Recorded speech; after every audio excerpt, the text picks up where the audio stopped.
अस्सलाम वालेकुम व्यूवर्स, आप देख रहे हैं Zaib FM digital. It's been 44 years कि शहीद ज़ुल्फ़िकार अली भुट्टो हमसे जुदा हुए और हम हर साल कोशिश करते हैं कि उनके ऑनर में एक ट्रांसमिशन प्रोड्यूस करें और आज की ट्रांसमिशन भी हम प्रोड्यूस करने जा रहे हैं उनके ऑनर में।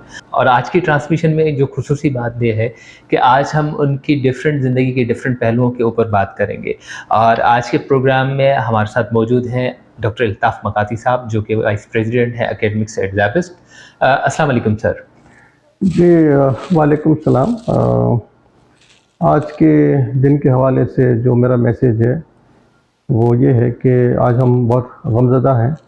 आज उनकी 44th डेथ एनिवर्सरी है और ज़ाहिर है कि जिस यूनिवर्सिटी में हम बैठे हैं वो भी उन्हीं के नाम से मंसूब है, अगरचे उस यूनिवर्सिटी को उनकी साहबजादी ने बेनज़ीर साहिबा ने उसको फाउंड किया था।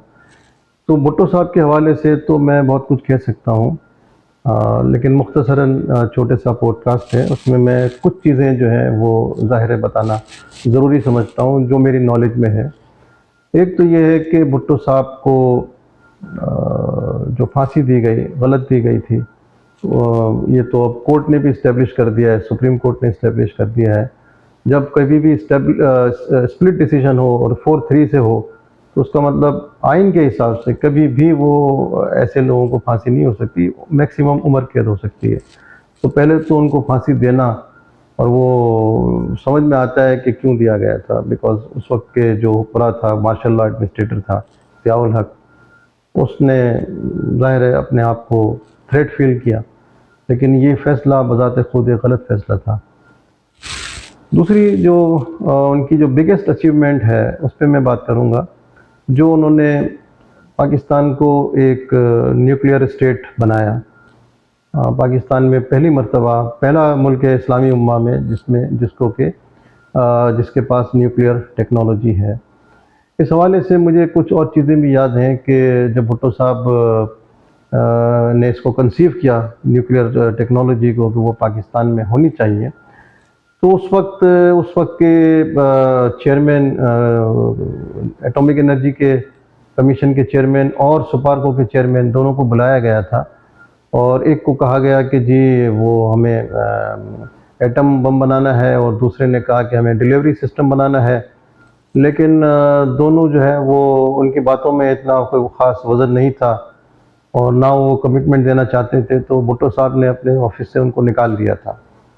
फिर उनको कदीर ख़ान ने, डॉक्टर अब्दुल कदीर ख़ान ने, जो कि एक मोहसिन पाकिस्तान है, इन्होंने भुट्टो साहब को अप्रोच किया, चूँकि भुट्टो साहब की डिज़ायर थी कि हमें न्यूक्लियर टेक्नोलॉजी एक्वायर करनी है। तो डॉक्टर अब्दुल कदीर ख़ान ने उनसे मुलाकात की और बड़े कॉन्फिडेंस के साथ उनको ये एश्योरिटी दी कि आपको मैं एटम बम बना के दूँगा, और इतने मुझे रिसोर्सेज चाहिए होंगे, जो कि उनको भुट्टो साहब ने फराहम किए, और अल्टीमेटली देखा कि पाकिस्तान एक न्यूक्लियर स्टेट बन गया 1998 में जब उन्होंने धमाके किए। तो ये भुट्टो साहब का एक एहसान है इस नेशन पे कि out of so many Islamic countries Pakistan is the only country where we have the nuclear technology. दूसरा जो उनका बड़ा काम था 73 का कॉन्स्टिट्यूशन, ये उन्होंने दिया, अगरचे उसमें बाद में बहुत तरामीम भी की गई, लेकिन चलें एक बेसिक फ्रेमवर्क दिया तो हमें उसको उनका क्रेडिट देना चाहिए। तीसरी चीज़ जो 1974 में 1974 में इन्होंने एक बहुत बड़ी इस्लामिक कॉन्फ्रेंस की थी लाहौर में, और उसका एक बहुत बड़ा इम्पैक्ट था, और I think for the first time in Pakistan के so many heads of states of Islamic countries gathered at one place and they had passed several resolutions.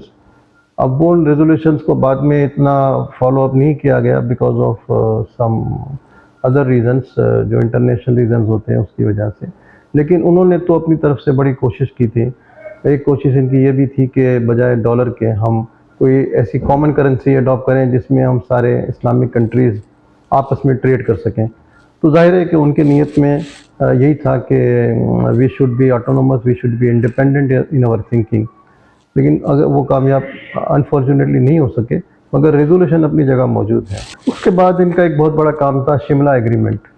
हमारे 90,000 फ़ौजी जो भारतीय जेलों में थे, ان کو انہوں نے بڑی خوبی کے ساتھ اس وقت کی انڈیا کی وزیر اعظم اندرا گاندھی صاحبہ سے بڑے اچھے پیسفل نیگوسیشن کیے شملہ کے مقام پہ، اور الٹیمیٹلی آپ نے دیکھا کہ وہ 90,000 فوجیوں کو لانے میں کامیاب ہو گئے۔ اس کے بعد دو تین چیزیں ایسی ہیں جو تھوڑے سے پرابلمٹک تو رہیں، جیسے انہوں نے لیبر لاز پاس کروائے فار دا فرسٹ ٹائم، اور یہ احساس دلایا کہ مزدور کی کیا قیمت ہونی چاہیے، مزدوری کتنی دینی چاہیے، کیونکہ ایک استحصالی ماحول میں بڑے طبقات بن جاتے ہیں، ایک بالکل ہی غریب ہوتا چلا جاتا ہے اور ایک بہت ہی امیر ہوتا چلا جاتا ہے۔ تو انہوں نے اس ڈفرینس کو ختم کرنے کے لیے لیبر لاز دیے، جو کہ بعد میں لوگوں نے اس کو مس یوز بھی کیا، لیکن ان کی نیت صاف تھی اور انہوں نے ایک لیبر لاز دیے اور لیبرز کو اپنا حق دلوایا۔ تو ان لاز کی تو ان جنرل سب نے تعریف کی تھی، بٹ لوگوں نے فالو اپ اس کا صحیح نہیں کیا۔ نیشنلائزیشن کی پالیسی ان کی جو تھی وہ تھوڑی سی کنٹروورشل ضرور رہی تھی، مگر ان کی نیت میں ایسا کوئی پرابلم نہیں تھا۔ تو اب ان کے بہت سارے اچیومنٹس ہیں، اب چھوٹے سے پوڈ کاسٹ میں تو میں شاید گنوا بھی نہ سکوں، لیکن جو ان کو ہینگ کیا گیا تھا یہ بالکل غلط تھا، اور سپریم کورٹ نے الٹیمیٹلی اس کی تصدیق بھی کی ہے کہ یہ ایک جوڈیشل مرڈر تھا۔ سر ایک چھوٹی سی گزارش تھی کہ جیسے بھٹو صاحب کا ویژن تھا کہ تعلیم کا فروغ ہو، ہر پاکستانی تعلیم حاصل کرے، اور الحمدللہ آج ہم زیبس بھی دیکھ رہے ہیں جو کہ انہی کا ویژن تھا جو محترمہ بینظیر بھٹو صاحبہ نے پورا کیا۔ تو آپ کیا سمجھتے ہیں کہ پاکستان کے تعلیمی فروغ میں زیبس اپنا کردار کیسے ادا کر رہا ہے؟ دیکھیں، زیبس تو ایک پرائیویٹ یونیورسٹی ہے، اور it was founded by his daughter in the memory of her father. تو ہم تو پرائیویٹ یونیورسٹی کے طور پہ چل رہے ہیں اور ہم بہت اچھا چلا رہے ہیں، اور آج جو بھی زیبس کی میرٹ ہے وہ آپ دیکھ لیں، ساری جو پاکستان کی ریگولیٹری باڈیز ہیں وہ انہوں نے ریکوگنائز کیا ہوا ہے۔ ہمارے پاس انٹرنیشنل ریکگنیشن بھی ہے اس وقت زیبس میں۔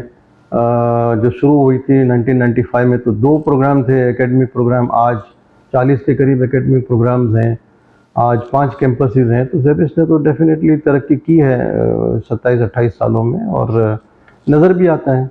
ہزاروں لوگ یہاں سے ڈگری لے چکے ہیں، اور جب ان کو ہم دیکھتے ہیں تو وہ ایک اچھی پوزیشنوں پہ بیٹھے ہوئے ہیں، تو اس کا مطلب ہے ہم کوالٹی کچھ دے رہے ہیں، تاکہ تبھی تو ان کے امپلائرز ان کی تعریف کرتے ہیں۔